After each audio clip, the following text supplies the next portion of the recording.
Hello and welcome to the 905er podcast. My name is Roland Tanner. I am Joel McLeod. Since the start of the COVID-19 pandemic, the loss of well-known and long-standing businesses has been painfully common across our region. On November 26, one of the most notable closures yet happened in Burlington when the city's taxi service, which began operation 53 years ago, shut down for good, leaving many local services and the residents that depended on them without any immediate replacement means of transportation. That story of a long-standing business closing is already a sad one, with the loss of a significant number of jobs and vulnerable users left high and dry. But in the days that followed, it became apparent that there were more factors at work than just the inability to remain profitable. It transpired that back in April 2018, when the Mayor and Council, including Ward 2 Councillor Marianne Mead Ward, who became Mayor later that year, and Ward 5 Councillor Paul Sharman, had issued a staff direction ordering an urgent and comprehensive review of the bylaws controlling Burlington's taxi business, in light of the major changes that were being brought about then by Uber and Lyft, and especially the rules concerning ownership of taxis by employees. That report was to come back to Council by July 2018. In time to be addressed and acted upon before that year's election. But the staff report didn't come back in July 2018, or July 2019, or 20, or 21. Instead, on December the 6th of this year, an emergency session of Council saw City Manager Tim Kismiso make an extensive apology to Council for the failure of staff to have carried out their instructions. And both he and City Clerk, Kevin Arjun, stated that there were now procedural changes in place to prevent the same thing happening again. But what exactly had happened wasn't made clear. Did staff simply forget? Did the staff recommendation get deliberately buried? Was nobody properly aware of the challenges Burlington Taxi was facing until last week? Or were there people who were aware but failed to act? The answers to these questions make all the difference to our understanding of how Burlington City Hall works, along with the way other 905 City Halls operate. How can the instructions of our democratically elected officials ever simply go missing? We should note that there was no apology to Burlington Taxi and no indication of a share of culpability for the failure of the company under the old bylaw structure. Quite the opposite. The Mayor made a statement claiming that Burlington bylaws were created to protect Burlington Taxi and that, quote, closure was unrelated to the bylaw review request in 2018. Is this claim correct? Today our interview is with Scott Wallace, President of Burlington Taxi. Scott sat down with us to give us a detailed account of his side of the debate, including his direct responses to those comments made by Mayor Marianne Mead Ward, and also a comment made by Councillor Paul Sharman. It was an interview that certainly added greatly to our understanding of the timeline of what went on. Yet, as you will hear, there remain significant questions for the city to answer about how and why Council's direct instructions could simply... But first, a word from our sponsor. Yes, you heard that right. We're really excited to share with all of you the news that the 905er has its very first sponsor.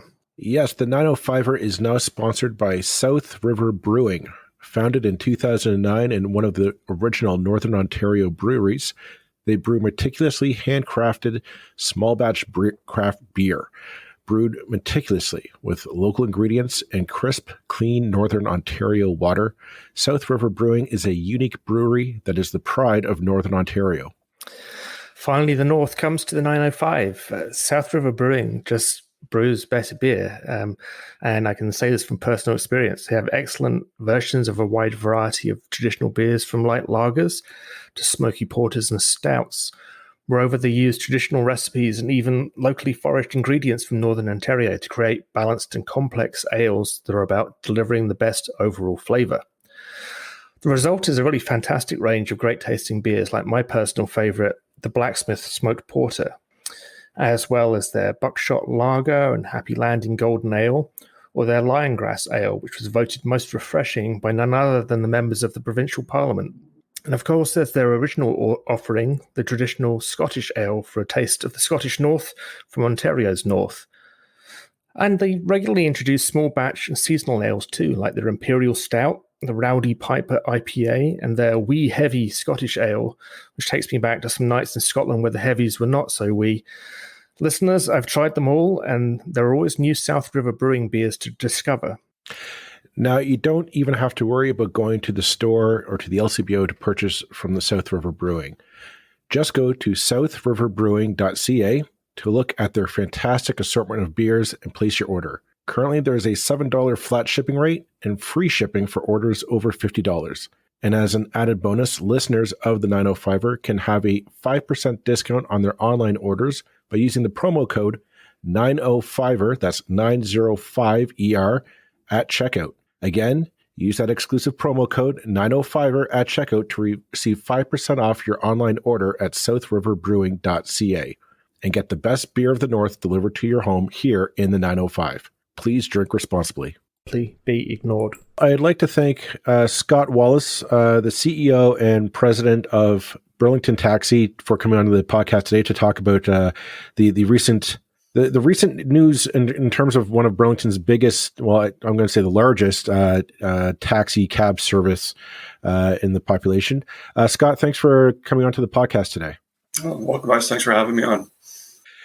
Let's dive right into it. Can you give us a kind of what was your decision? What led up to the decision for you to announce that you're closing operations on November 24th? Well, it's been something in a sense that I say a long time coming. It's not a long time coming and trying to close a business, but I mean, the business has changed over the years and it's a little complicated the way we run our operation. But for the last, even pre-COVID, a lot of people look at the Uber effect, which happened, started happening in 2016 or whatever it was around here. How it impacted the industry and, everybody saw that as the demise of the taxi industry, which it really wasn't. It was just an adjustment in the transportation networks. But, that started happening. And over the last, few years, we've had a number of things that have just been having a big impact in the industry outside of Uber, which is one of them has been insurance, which is a huge problem in our industry. And it continues to be a huge problem in our industry where it's been difficult to get insurance, where our rates have gone from anywhere from, a few years ago, I'd be paying $4,000 or $5,000 per car for liability insurance. And today, you're upwards of $18,000 to $20,000 all in the last couple of years. And that's been that's one of the, I guess, the death of a thousand cuts, right, as they say. But it's one of the few big things that's happened to us. Before COVID, after Uber, everything adjusted. We all adjusted to it. Taxi industry kind of, found their niche market, which is a lot of contract work, a lot of, day business as opposed to night business where the Ubers took the bar business, things like that. And then, before COVID, everything was running along fine. We weren't as busy as we used to be, but everything's running fine. We had staff, we had business, and getting business has never been the problem. Even up till today, it's never been the problem. Our phones rang off the hook.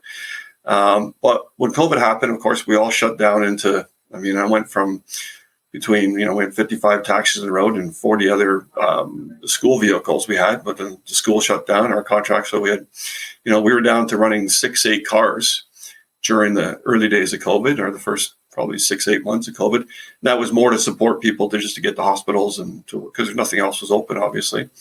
So that, the government supported business like us, like all businesses, they supported us, which, I understand why they did. And it was a good thing for all of us. They did. We're all running on government support to stay open, but we were considered an essential service. So, it was something that we felt we had to do, even though we really weren't making any money, but it's just something we feel we should, we had to do for the community. So we continued that for a while. And then early this year, when kind of COVID was, I'd say going away or whatever term you want to use, it was, things were opening up again. Business started coming back. Schools started opening. We started getting contract work back. Things were starting to move again.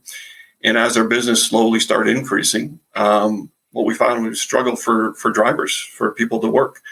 It wasn't about, we just want to make it clear. It wasn't about, not having business. It wasn't about the phones not ringing. It wasn't about, that was the easy part. And that's the easy part. And, in all of my businesses is getting business seems to be the easy part today. It's getting people to help do the work, right? Mm-hmm. Getting staffing. And as you know, many companies are struggling to find staff. And, as the summer went on and we started getting busier, we tried to get staff to, people that were working for us that we had laid off the year before. We laid off close to 100 people.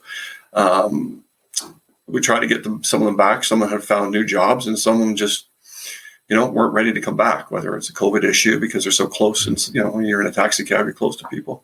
There's seems to be a quick question. Sorry, if I just jump in really quickly on sure. that. Go ahead. Sorry. It just occurred to me. It's like there's if you go onto Uber or Lyft, there seem to be bunches of drivers there. Could you not literally kind of go and get people from them and say we'll pay you more, or is it not that simple? Well, yeah, I mean the cab industry is, and this is where the issue came for us. So we've always been historically employee driven, and it's a very rarity in the cab company. It was a good thing or bad thing. Well, it worked for 53 years where our drivers were employees.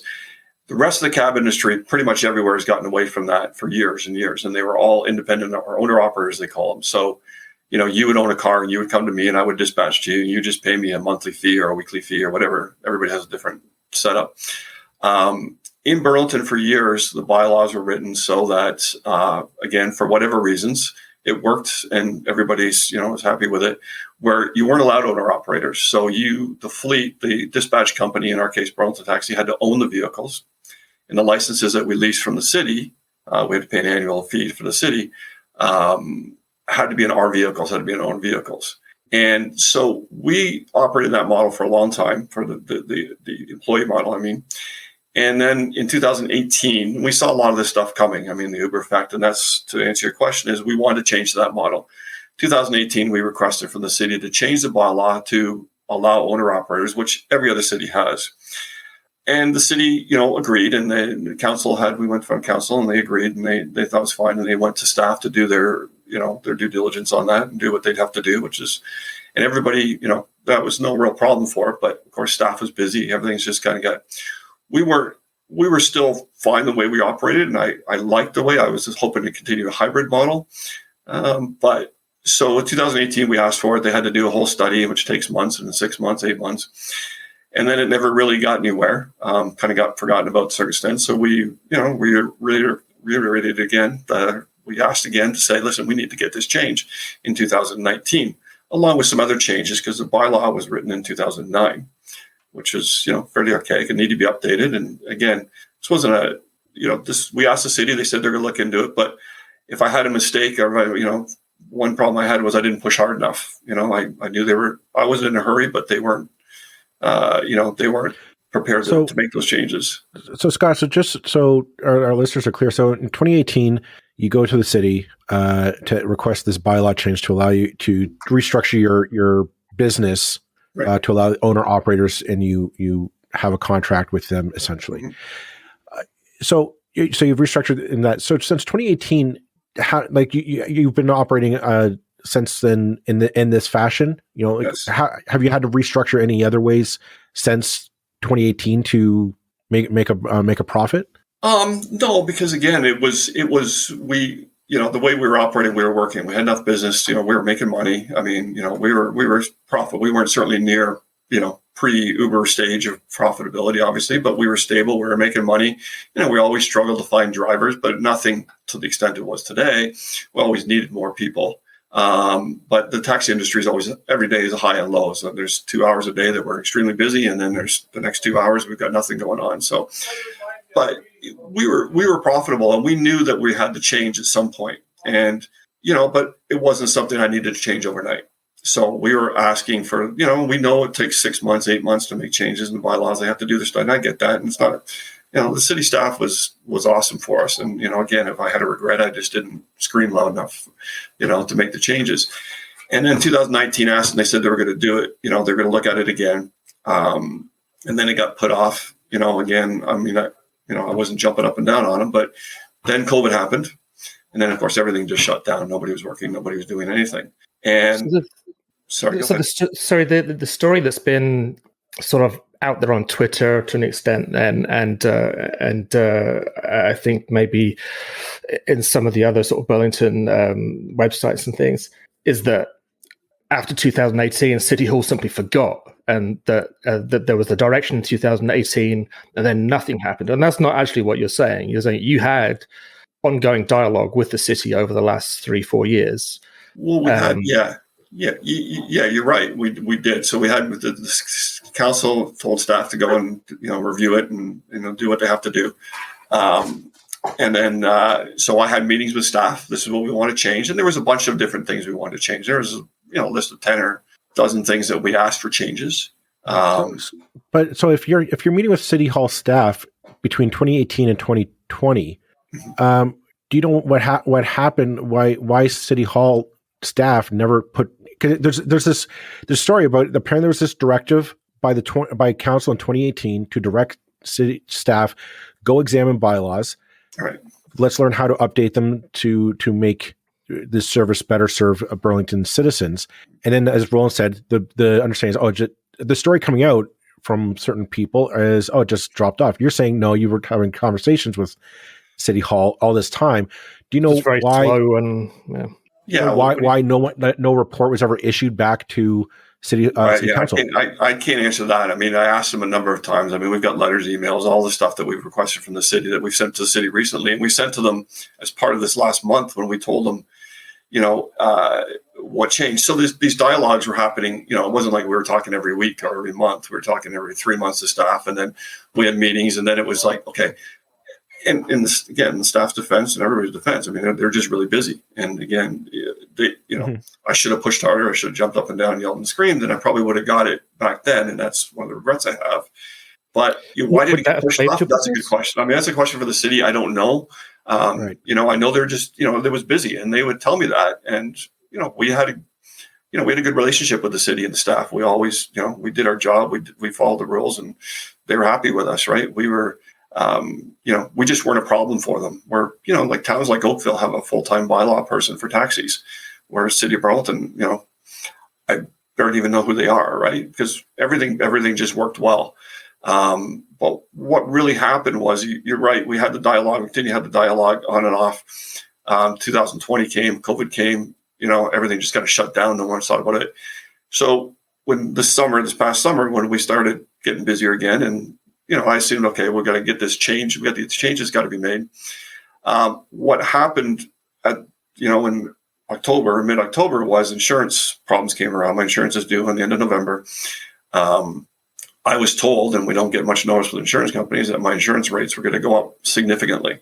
And it was at that point I had already said to myself, we had already resigned, that I was looking to get out of the business. The business, what we knew from the business was the way we operated, even with an owner-operator model to a certain extent, it had to be a regional model. Like having the overhead we have for such a smaller company just didn't make, it just wasn't going to be financially. It would have been fine if I could find people, but I was struggling to find people.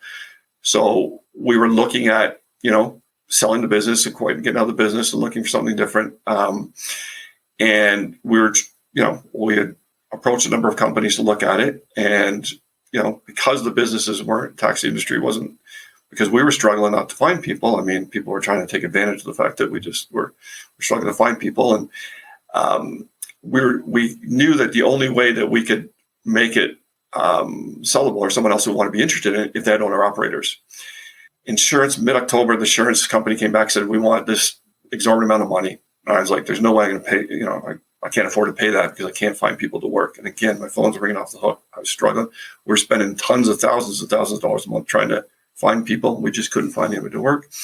So in first of November, the beginning of November, I went to the city and I said, listen, all these changes I've asked for the last 3 years, almost 4 years now, I need one change, and I need this change. I need it done quickly because my insurance is due at the end of the month.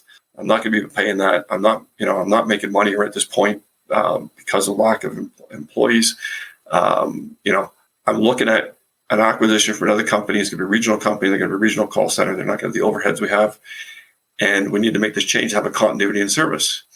I assumed, and I talked to the counselors, they were all green. They thought, that's fine. But they came back for the first couple of weeks. They were looking into it, and they were going to make those changes. Look at making that change, because that's the only change I asked that I needed in a hurry to make the company, someone want to acquire the company. And they came back the week before and said, no, they can't do it. They can't do it in time. It's going to take time. You have to review the bylaws, which kind of surprised me, because I continue to tell them, listen, right, I'm not going to continue operating this business a loss and then paying exorbitant insurance rate. Right. So I just want to. So you're talking with City Council, and they say they can't fix these bylaws on time. However, I find it interesting is, since you announced you were closing shop, they've since been able to come out, and now they've got an agreement with Blue Line Taxi in Hamilton to come in and service Burlington. And I'm not going to get into details. But I'm not getting into details on that. But I find it incredibly fast how quickly City Council was able to move on this to get this arrangement in place. And now you're telling me that you were for 3 years going back and forth with City Council and city staff trying to work out all this stuff, and they couldn't get this done.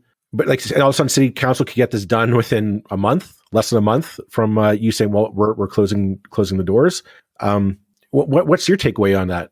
Well, it's very frustrating. I mean, that's probably the biggest. I was shocked in the first place that they wouldn't be able to accommodate that. I mean, no matter what anybody says, I think that there's no way the council couldn't make changes that they need to make, because we're an essential service. I mean, there's listen, it broke our hearts to do this, because there's seniors that couldn't get to appointments. There's kids who couldn't get to, special needs kids who need to get to school. We do a lot of public transportation stuff. We do a lot of services.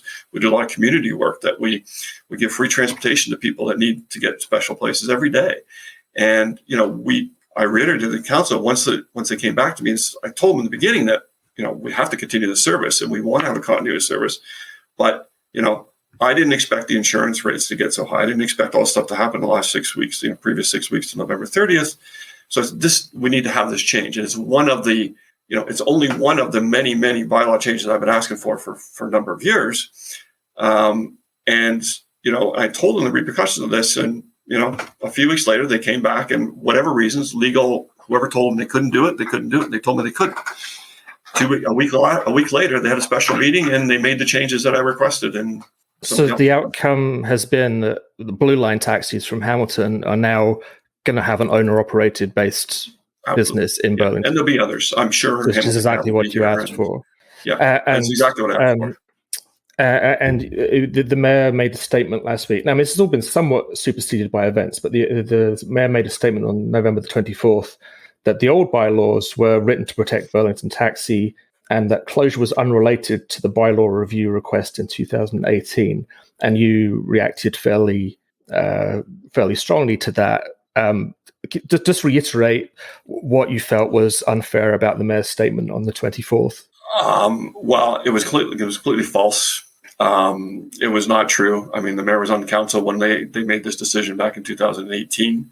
I mean, I've had a number of conversations about it with them over the last few years. In their defense and council defense, they got a million things going on. Do they remember?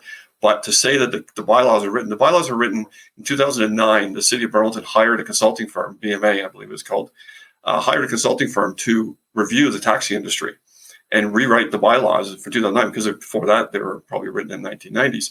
But which is fine. So they went through the whole process. BMA came up with the bylaws we have today with city staff. They talked to the cab industry. They wanted to know what the cab industry needs are. But she implied that somehow the bylaws are written, that somehow I wrote the bylaws or something along those lines, or somebody was in, it was a conspiracy to get Burlington Taxi, the bylaws written for save Burlington Taxi. We were arguing against those bylaws from day one. Like, we had many problems with the 2009 bylaw, but they were put through anyways. And they also made a decision at that point not to allow owner-operators. And was that? Do you know the reasoning for that back then? I think that a lot of the reasoning was at the time. I mean, the cab industry is an interesting business, and some of my colleagues in the business don't agree with me sometimes. But a lot of the stuff at the time it's all about plate values. The taxi industry is all about these taxi plate values. In New York City, they were selling for $800,000 US for a taxi plate, which, from a business perspective, makes no sense. So everybody was allowed to. So you guys could go put your name in a list in any town, back then, and put your name in a list and get a taxi plate when they were increasing the plates by the generally by the population volume or the economics of the city at the time. The next guy on the list would get a plate. It doesn't matter who he is. He has nothing to do with the cab industry. You got a plate. Now you own a plate. So what you would do is just, continue to do what you're doing your regular workday, but you would lease a plate to somebody else and he would put it on a car. So, you were making, it shouldn't have been that way, and it never should have been that way. Now, Uber changed that, so plate values are pretty much worth nothing. But Burlington, whatever what the wisdom was back then, is to not make the plates transferable, which means I could never sell a plate in every other city. I could sell a plate to you for whatever the market value was. In Burlington, it was set up so there was the value. This plate had to go back to the city. If I wanted to get rid of them, I'd rather have to get approval from the city to sell it, right? Or It goes back to them, and that's whatever their logic was. I don't know. In 2009, not that I disagree with the time. It didn't bother me at the time. There's other cab companies at the time, that continued at the time, but in 2009. So if you want to argue about what the bylaws were in 2009, they're written for us. I can go through half of them and tell you that I disagreed with half of them, and that's all on record too. And the ultimate outcome now is that Blue Line are coming in. I mean, has basically what's happened is you would have had an opportunity to sell your business to Blue Line, and now Blue Line hasn't had to buy your business because you're already out of the picture. Yeah, and it was another company that was actually looking at acquiring our business. And, the point is, again, because the cab industry, and this is what I was trying to explain to the city and everybody, cab industry now is changed. The cab industry will be around for a long, long time. There's no question about the cab industry it's a niche market, and it's this, city needs it. The public needs a fixed rate transportation industry. I mean, the seniors out there can't pay $12 to go to the doctors, and then if it snows outside, have to pay $45 for a surcharge to get home. They just can't afford that, right? They have to know what's going to cost them. So the cab industry will be here for a long time, but it has to be regional. So my options of trying to, I have other business interests, and I've been doing it for 53 years, and I know that even operating as an owner-operator at some point, you can still make a go of it and stuff, but we're just small. And it was time for me to move on. And, and then, of course, insurance stuff came up and everything else. But so we had few people to go to. And we asked around, trying to make people like, you're interested in buying, you're interested in acquiring us. And I was making a deal with the Hamilton Cab at the time, which was part of that deal was, they were just going to continue the service. They would actually continue the employee model for a short time, whether it be a year or whatever, as they migrate on. But they needed assurances, and this is part of what I was asking for. All we needed from assurances from the city that they would be able to go owner-operator within a number of months. And that's what we were asking for. And I said, listen, this decision has to be made. They need assurances in order for the deal to happen by November 30th because of my insurance premiums are due. And that's all they had to do. And they said, no, they can't do it in time. 2 weeks later, they did it anyways, which, I guess to say that we were upset. We're very upset. We're insulted. We were, we've been a big community company for that was kind of my next question. Like, do you think that Burlington City Council did its job in regards to this particular file? It's not so much. I don't want to sit here and blame council. I mean, I know some of the councilors. I know, they've got a lot going on. I think that I wouldn't say it's city council so much. I don't think that. Within the city, some people made some decisions wherever gave the council some advice that I think was the wrong advice. And I don't think anybody was heeding our warnings of, listen, we need a continuity service. People need to get, there's people out there relying on us every day to get from point A to point B. And I don't know how many times I had to tell them, like, listen, we have, November 30th is a deadline for me. And in order for make this to work, if you're not going to guarantee, if we're going to have to sit here for 6 months and argue about owner operators, then I can't make this work. And I couldn't get they wouldn't give me an answer. They wouldn't say they couldn't do it. I'm just looking at the memo here that you shared on your Twitter account, which is a memo from former Mayor Rick Goldring in April 2018. Mm-hmm. And he, this was the basis of the staff direction at that point, which was to review and consider the request to allow taxi license to be affixed to a vehicle owned by third party. So that's the owner-operator model you're talking about. And report back in July 2018. So 3 months later. This is a direct order, if you like, from council to staff to do something and to do it by a date. That didn't happen. Not only did that not happen, but it didn't happen 6 months later. It didn't happen a year later. Now, I mean, there's a sort of technical point that when a council changes, an old council can't bind a new council to do something. So staff instructions from pre-2018 don't carry over necessarily in a technical sense, but in a practical sense, obviously there needs to be continuity from council to council.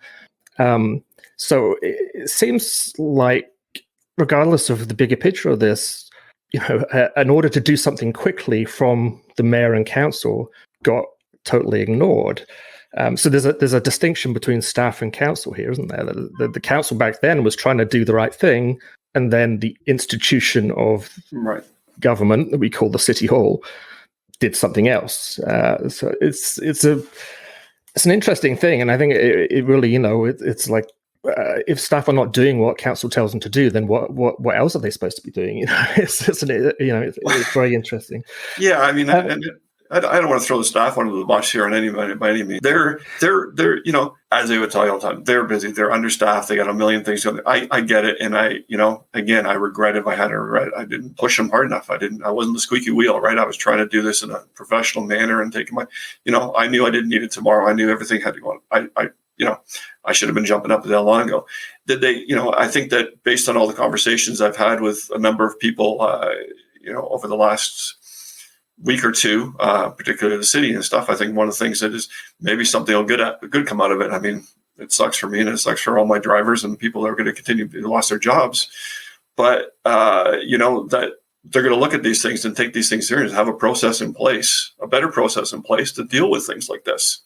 Because you're right, it clearly got, how many of them got dropped off Well, how often does this happen with staff directions? Yeah. And I mean, I'll tell you that my suspicion is it happens quite often. No, I would imagine. And it's not necessarily that it's not that balls get dropped per se.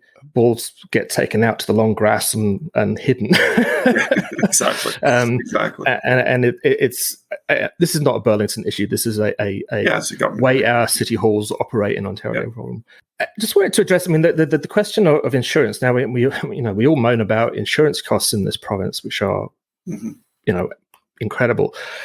But when we talk about $18,000 to $20,000 per year per car, is there any reason that you understand about why those insurance rates increase? Because you remember the previous government was always talking about trying to bring down insurance rates. Yeah, I mean, I think it about? I mean, it's just phenomenal amounts of money that they're asking. What is phenomenal money? And so most of the industry, and you're going to have to ask the insurance industry that question because I never understood it. I mean, put that in perspective. In the last 3 years, my insurance rates have been like, less than 5% loss ratio. So it means for every $100 I gave them, which was, probably $1.5 million over that time or more, they paid out $5. Right. So they were making nothing but money off me, but the insurance just kept going up and up and up. So most of the cab industry, it's considered high risk because of passengers in the car and the way no fault insurance works and all that kind of stuff. It's probably another podcast in itself for you guys. For sure. But the cab industry has just basically gone to, there's no companies. Intact was the last company that would actually insure cab industry. And now most people are on facility insurance. So facility is a government-backed or government-run insurance program that's kind of funded by the government by the insurance companies that kind of made force for people that have high risk categories, right? Which taxis are in. But if you have a really bad driving record and you've been in a bunch of accidents and stuff, they put you in a facility. So from what I understand, the laws from FSCO, which is the governing body of Canada for Insurance Board, is that everybody has to be insurable of some form or manner. But facility was operated, just put together just for the high risk people. You don't get any discounts or reduced rates for a good operating record? What they considered was we were getting a good rate at our numbers. That's what we were told. Wow. Yeah. Okay. It's just, a couple of years ago, last year was year and a half ago was $10,500 a car. And then it's, then it's 15, then it's just gotten at a, that's going to be a whole argument for the cab industry, for the government. I'm just curious. I mean, you might not have the answer to this, but this just popped into my head. So you yourself just said like you spent COVID kind of sheltered in place because nobody was going anywhere. Nobody had anywhere to go. So business dropped off that way. What was the rationale for raising your insurance rates when things are opening up and, hey, business is back to normal? They say, okay, now we're going to jack the rates up because you didn't have bad drivers because you had no drivers on the road. Yeah. Well, it was not. So when we're talking about the insurance rates going, it's per vehicle, right? So like even the insurance companies, like when I drop, when we dropped 60 cars off on day one of COVID, we took them off the fleet, they would reduce our rates, right? They were insurance the vehicles that we had. So I'm talking per vehicle. What's their law? I don't think it had to do with COVID. It was happening. It's been happening for a number of years now already. It's just for us, it was a bad timing. It was a terrible timing. But all those rates were coming. I mean, I was one of the lucky ones with cheaper rates until recently. But, even as a good operator, you can get better rates. I mean, I had cameras. We have driver behavior systems in the car. I mean, We know exactly if a guy's having a bad day or a good day. If you're speeding, we know within seconds that you're speeding. I mean, we know everything about you, but we're just all high risk. We're under one big category. Burlington's actually part of the GTA, so we're in that kind of Toronto category. Even though we had a great record, they just lump us in with all the Toronto industry. So, it wasn't just a COVID thing, or just because COVID came out and they were trying to. It's just something that's been happening over years, and it was, just wasn't expected. We certainly didn't expect it right away. And just in the last few minutes, I just want to sort of talk about your staff and your drivers a bit.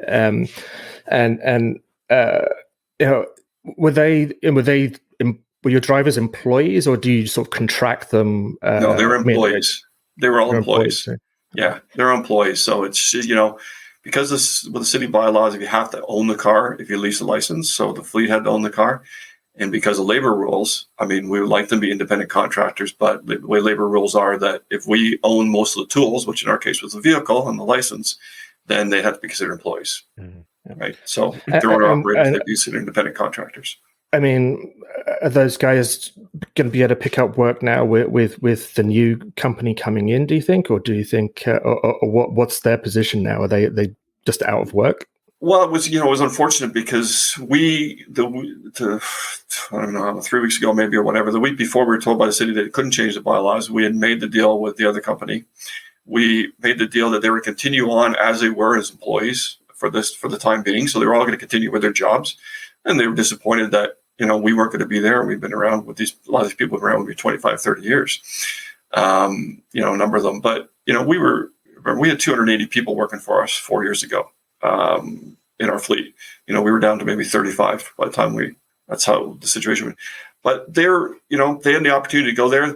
I told them all, I met with them all individually and said, listen, we're going to, we're selling the company, but you're going to stay on as you are. They're going to eventually turn everything into operators, but this is the way it's going to happen.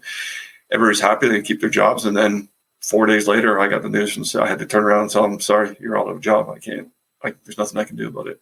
So they'll have an opportunity to go to, but there won't be, no one's going to run an employee-based model like we are.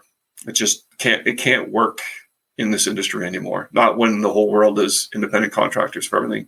You can't pay workers' comp and CPP and EI and all that stuff. The government burdens with employees is just, it's too much when when your competitors aren't paying that. Do you think the city would have acted more quickly if you'd made more of a stink before? I mean, you kind of already addressed this to an extent, but I mean, ultimately, this became a big story. They've been embarrassed in the media, and that got them moving. Do you think if you managed to sort of embarrass them a couple of months ago, it might have had a happier outcome here? Yeah. I mean, I regret it. Like I said earlier, a couple of times earlier, I regret not pushing harder. And we were prepared. Again, we saw this coming a couple of years ago, and even that things are going to have to change, and that's why we started asking for changes. And COVID, we were probably getting further ahead, and I think if COVID didn't happen, we probably would have had it changed, in 2020, I would guess. But when everything shut down, we didn't. And I wish I would have done it. I wish nobody was in this situation. I didn't want to put the city in a situation. The last thing, as much as I regret that it got such a big story, I regret the situation. I mean, this is the last thing I want to do after 53 years in business is just shut down at the last minute. I mean, it was a painful decision, but, had to be a financial one at some point. And we just assumed, we thought that we knew the city was, that we were going to have continuity service, we knew that people relied on us, and we tried to make a deal to have that continue. And it just, fell apart for all the wrong reasons. And I regret not pushing further or earlier, for sure. Before we let you go, Scott, you said I just want to come back to the point that you made about talking with City Hall staff and council. Could you tell us who you met with on City Council to have these discussions with? What do you mean in the last few months or last month? Or? Well, just like over the last year, like the current council. If you met with anyone on the current council, we know that you met with Councillor Stolte.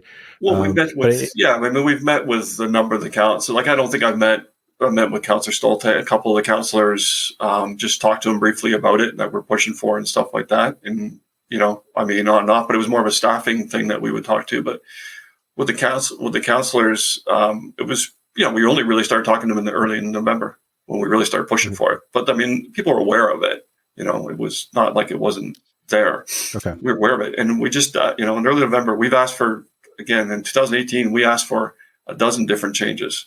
In November this year, we asked for one change, which is the owner operator. We didn't care about the rest. The rest, the bylaw has to be rewritten. That has to be reviewed. I get it. But, this was just one thing that it wasn't a unique thing we're asking for. Every other city allows it, and it just went sideways. Well, and given everything you've said, I mean, I know Councillor Sharman kind of said, well, these guys went, I'm paraphrasing here, so apologies if I'm getting it wrong, you can correct me.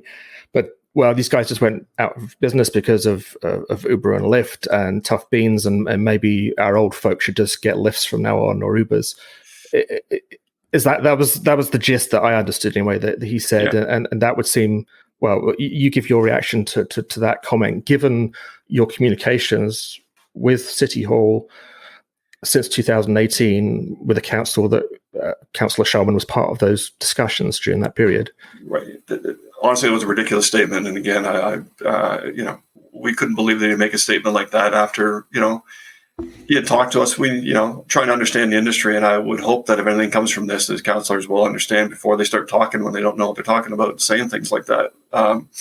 That it's because of Uber and Lyft and people should take Uber and Lyft. Well, there's a reason why, again, that, a lot of this has to do with fixed rate, people in fixed income, people insurance, like school boards, government agencies, insurance companies, they can't use the Ubers and Lyfts, right? Because of insurance issues and all kinds of different things.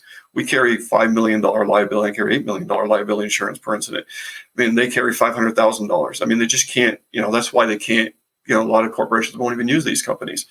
But to say that, seniors and people who don't even have, some of them don't have cell phones, try and get an Uber or a Lyft and then pay, again, they pay $10 in a nice weather. Right now, you go up there, you go to the hairdressers, you go to the doctor's appointments, and you pay $10, and then all of a sudden it snows and rains, and then there's a surcharge. And these people are in fixed income. It was a ridiculous statement, and I hope that he regrets it. I hope that he retracts it, because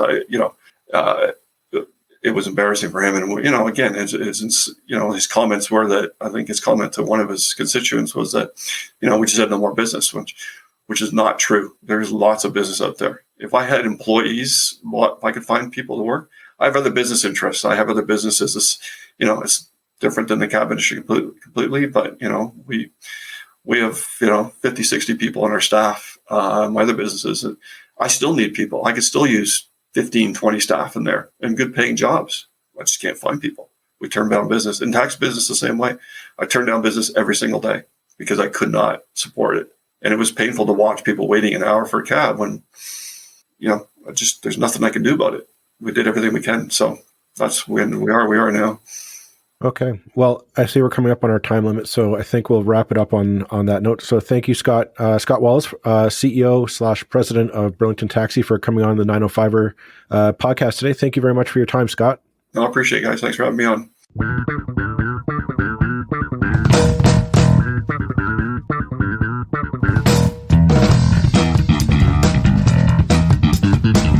That's it for this episode of the 905er. Thank you for listening. As always, you can send us your feedback, thoughts, and concerns, or ideas for future episodes to our email, info@905er.ca. We'd love to hear from you. You can help us keep the 905er going by financially supporting us through Patreon as well as PayPal. Visit us at 905er.ca and click on the support tab. As well, links are in the show notes for your convenience. Lastly, you can find us on social media. Search for _905er on Facebook, Twitter, Instagram, and LinkedIn. So long for now. See you next time.